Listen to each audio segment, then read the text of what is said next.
Vous avez jamais remarqué comment la meuf de Squeezie, elle ressemble à Chrono Music? Allez, les bleus. Oui, effectivement, j'avais pas mieux comme intro pour parler d'un jeu Lego. Si vous êtes de la même génération que moi, c'est-à-dire autour des années 2000, vous avez forcément dû toucher de près ou de loin un jeu Lego. Et oui, à l'époque on ne donnait pas encore GTA 5 à un enfant de 8 ans. Enfin bon, moi je l'ai reçu à 12-13 ans, alors c'est pas forcément mieux. Mais tout ça pour dire qu'à une certaine époque, on jouait à ces fameux jeux vidéo Lego qui ont plus trop le vent en poupe ces jours-ci malheureusement. Alors que ce soit Lego Pirates des Caraïbes, Lego Jurassic Park ou encore Lego membre de l'ASS. Ah pardon, celui-là il est pas encore sorti. En tout cas, il y en avait pour tout le monde. Et Playmobil pouvait bien aller se rhabiller. Je déconne, ils peuvent même pas changer de toute façon, ces bouffons. Maintenant, sur cette tonne de jeux vidéo Lego auxquels j'ai pu jouer, il y en a un qui s'est bien plus démarqué que les autres. Certains l'auront peut-être deviné rien qu'à la miniature, je parle bien évidemment de Lego City Undercover. Et dans cette vidéo, on va voir pourquoi. D'abord, j'estime que comme d'habitude, une petite introduction s'impose. On est dans la peau d'un flic qui rentre en bateau à Lego City après une grande absence. Mais bouge ta caisse de PD, t'emmerdes tout le monde là. Ce flic s'appelle Chase, ce qui veut dire littéralement chasser en anglais. Thank you very much. Bon, pourquoi pas après tout? Qui suis-je pour juger? Donc Chase retourne au bercail, et apprend que son ennemi de toujours s'est évadé. Rex Fury.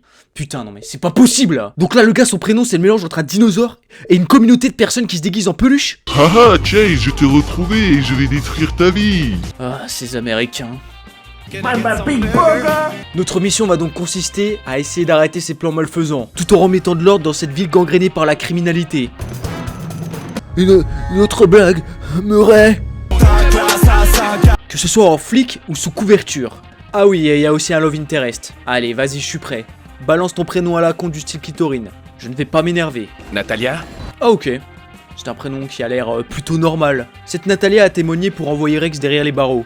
Mais maintenant qu'il s'est enfui, il compte bien se venger. Voilà, je crois que c'est à peu près tout. Déjà, premier point positif, c'est un jeu qui n'est pas issu d'un film ou d'un univers déjà connu. Comme Jurassic Park par exemple. Je dis pas que c'est quelque chose de mal en soi. J'ai beaucoup joué à Lego Star Wars The Clone Wars. Mais dans un jeu solo, l'histoire a forcément une place plus importante. Et malheureusement dans ces jeux Lego issus de licences déjà connues, on connaît déjà à peu près tout ce qui se passe. Et c'est pour ça que ces jeux sont d'ailleurs beaucoup plus axés sur l'humour que les autres.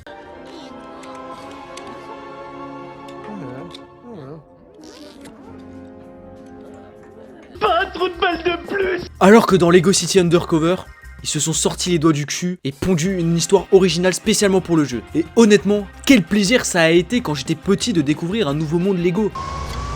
Eh mais bouge ta caisse là, sale enculé là. Désolé. Mais qu'est-ce qui se passe? Tu nous fais honte là. Non, par contre, je rigole pas. T'es ma mère, c'est vrai. C'est vrai. Il y a vraiment des endroits incroyables à découvrir. Entre Alcatraz, une mine sans putain de fond. Wesh, mais c'est pas jamais une actrice. Et même une base spatiale. Et là, ce que je vous raconte, c'est non exhaustif. Maintenant, on est flic.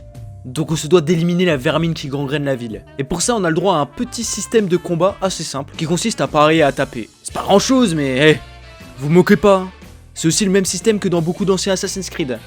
Ah ouais, donc finalement qui est le plus con dans l'histoire? Et puis les musiques sont grave lourdes.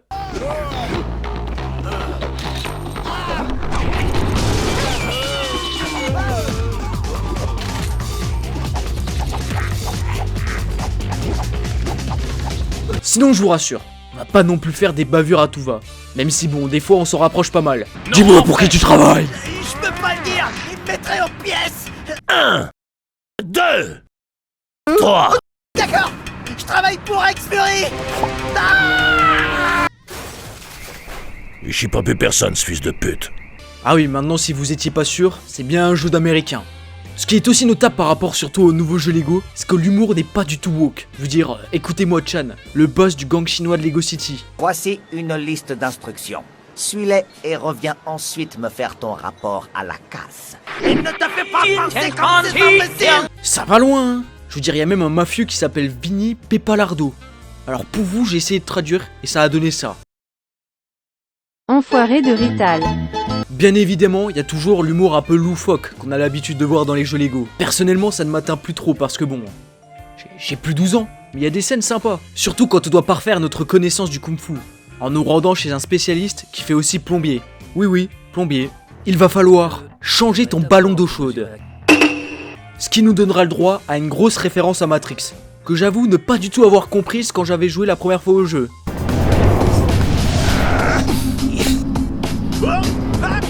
En vrai, c'était marrant. Maintenant, le point le plus important du jeu, c'est que c'est un GTA-like. Et oui, les amis. Excusez-moi, c'est bien ici pour aller aux putes?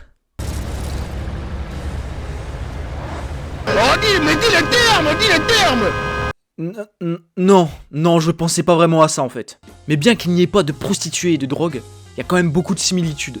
Déjà, on évolue dans la plupart du temps dans un monde libre, pour se rendre d'un point A à un point B afin de réaliser des missions narratives. Et en plus, on a la possibilité de choisir plein de véhicules, allant de la voiture de sport de police à un camion rempli de nitro. Autobots, le prix de l'essence est passé à 10 €. C'est la fin de notre espèce. Le pire, c'est que c'est un GTA-like bien mieux fait que les autres.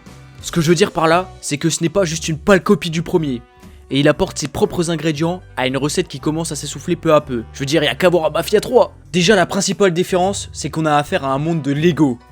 Et oui les gars, faut le savoir. Alors ça, c'est très tordu, mais bougrement intelligent. Plus sérieusement, on possède une deuxième barre en dessous de celle de nos pièces. Ce sont des briques qui nous permettent de faire des constructions. Pour en récupérer, on peut soit tout casser. Je suis un homme en colère. Ou alors récupérer des grosses briques qui traînent un peu partout dans le monde ouvert et dans les missions. Et je peux vous assurer que les construits peuvent aller d'un petit truc à la con à une putain de statue de dragon. Et ça, c'est déjà cool. Par contre, il y a un point négatif. C'est quand tu termines une construction et qu'il te donne ce que t'as débloqué, le nombre de briques d'or, etc. Franchement, ça doit durer 15 secondes où tu peux absolument rien faire. Oh, ce truc à la con, sérieux. Mais c'est bon là, j'ai compris.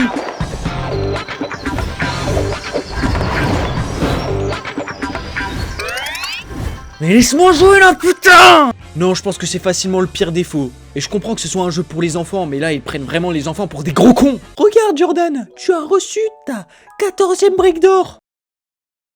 Ta gueule, maman! En tout cas, sinon, cette deuxième barre de construit, elle est vraiment bien fichue. Parce qu'elle t'incite à découvrir le monde autour de toi. Et c'est pas du tout artificiel, comme on pourrait le retrouver dans les AAA actuels. Surtout qu'en plus, rien n'est affiché sur la map. Et tu vas devoir bouger ton cul toi-même pour aller le chercher.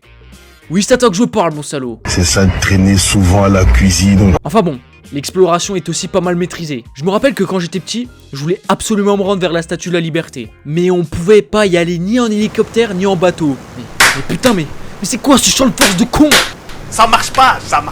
Alors qu'en explorant un peu et en prenant un téléporteur, eh ben je me suis finalement rendu sur l'île. Non, en fait, j'ai juste regardé sur internet. Ça triche. Mais je suppose que si quelqu'un a découvert ça par hasard, il a dû être sur le cul. Moi, je le serai jamais. Sinon, on a aussi des équipements divers et variés. Que ce soit en manifestant gilet jaune, en pompier, en astronaute et même en fermier. Pour Spider cochon, il peut marcher au plafond. Est-ce qu'il peut faire une toile? Bien sûr que non, c'est un cochon. J'avoue que je comprends pas trop l'intérêt de celui-ci. En tout cas, ça donne une bonne impression de progression dans ce monde. Parce qu'au début, il y a beaucoup de choses auxquelles tu n'as pas accès et qui au fur et à mesure va se débloquer. C'est toujours bon à prendre, même si ce genre de truc c'est un peu la base. On peut carrément utiliser un marteau-piqueur et une hache. Je ne viens pas. Ah ben non, je ne viens pas. Je vais faire bûcheron. Sinon, à la fin du jeu, on débloque la possibilité de s'équiper d'autres personnages. Et c'est toujours cool de pouvoir mettre autre chose et même se créer ses propres persos. Je me rappelle que moi, j'avais créé mon propre perso, qui était un as du volant. Oui, j'étais fan de Fast and Furious et Drive dans ma jeunesse.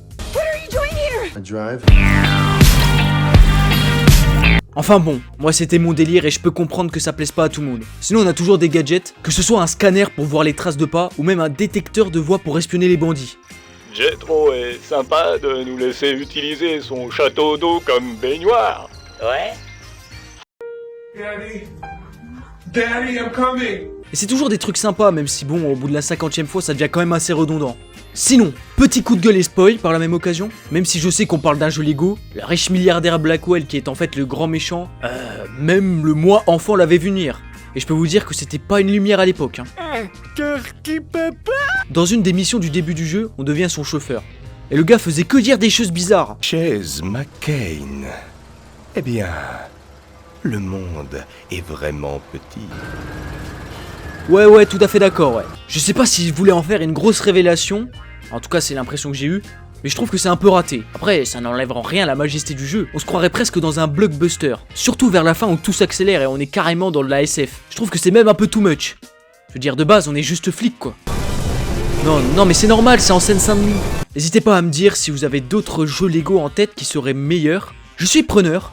C'est vrai que le dernier jeu Star Wars était sympa, même si j'y ai pas joué. C'est un peu un truc pour les gamins en vrai, hein, je veux pas dire, mais les Lego, bon, il y a un âge où faut arrêter quoi. Mention spéciale à ce gros con de Franck qui fait que dire de la merde durant tout le jeu. Bien joué à lui. Ellie, vous pouvez dire au chef que je suis de plus en plus proche de Rex. Oh, comme c'est mignon. Franck. Ouais, je surveille le bureau des scellés pour Ellie. Alors, tu aimes Rex, hein, c'est ça? Voilà, la vidéo est terminée. Si mon contenu vous a plu, eh bien abonnez-vous. Likez ou dislikez, je m'en fous, ça référence quand même. Si aussi vous venez de me découvrir, eh bien... Merci de me découvrir. Je risque de parler de Helldivers 2 dans ma prochaine vidéo, parce que c'est un vrai banger. Mais bon, on verra. En tout cas, je vous souhaite une bonne journée, et vous dis à la prochaine. Ciao.